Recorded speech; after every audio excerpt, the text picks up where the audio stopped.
Erin Sullivan, also known as Erin Outdoors. I'm from Connecticut originally, went to university in New York, and then I packed up a backpack and lived abroad for almost 3 years, working in outdoor education. I graduated with a double major in visual arts and environmental studies. I ended up buying a one-way ticket to Europe because I had this trip leading job, so I was leading adventure programs for teenagers all summer, and I just kind of kept going for 2 years. When I came home, I got a smartphone and I was, what's this app? What's social media? This could be a good way for me to share my travels because I'm constantly getting just all these questions about travel and the outdoors and like living an adventurous life. So I thought, okay, well, maybe if I get social media, then I can share this with people. What I like about photography is the way that it makes people feel.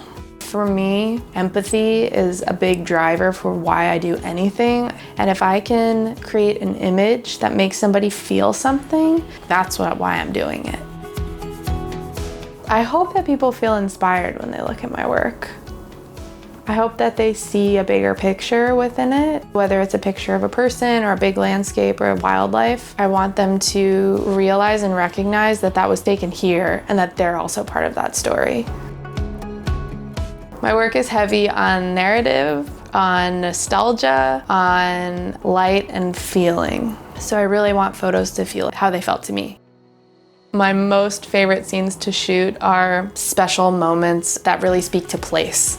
So maybe that's like a lion on a hunt or someone lighting candles at a temple. These are moments of action that I hope to freeze in time and capture that feeling with it. My main camera is the Sony A7R III, and I shoot a lot with the 24-70 2.8 and 70-200 2.8, wildlife the 100-400 of 4.5 to 5.6. But I always tell people to shoot with what you have. The best camera for you is the one you have access to.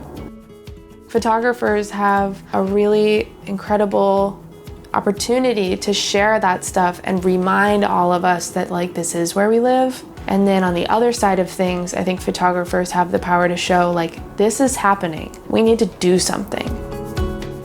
I think the only thing that differentiates me or anybody else is the story. And in that is where I've been, what I've done, what I've seen. And I think the story that I'm living is how do I consume more mindfully? How do I tread more lightly? How do I live more meaningfully? How do I have more deep and rich connections with the people that I meet on my journey? And I think that's really the only reason that my work is different from yours or anyone else's.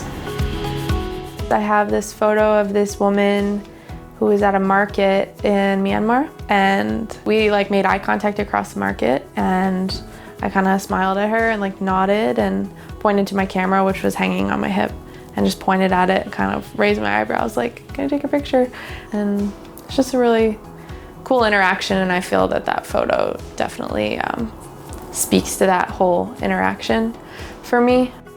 If I could give myself any advice with photography or business or life, it is that there's no good reason to let fear of failure get in the way of pursuing something. We're here for such a short amount of time, and one failure over the course of your entire life is not going to define you, and there are so many examples of amazing people that bounce back from literally everything.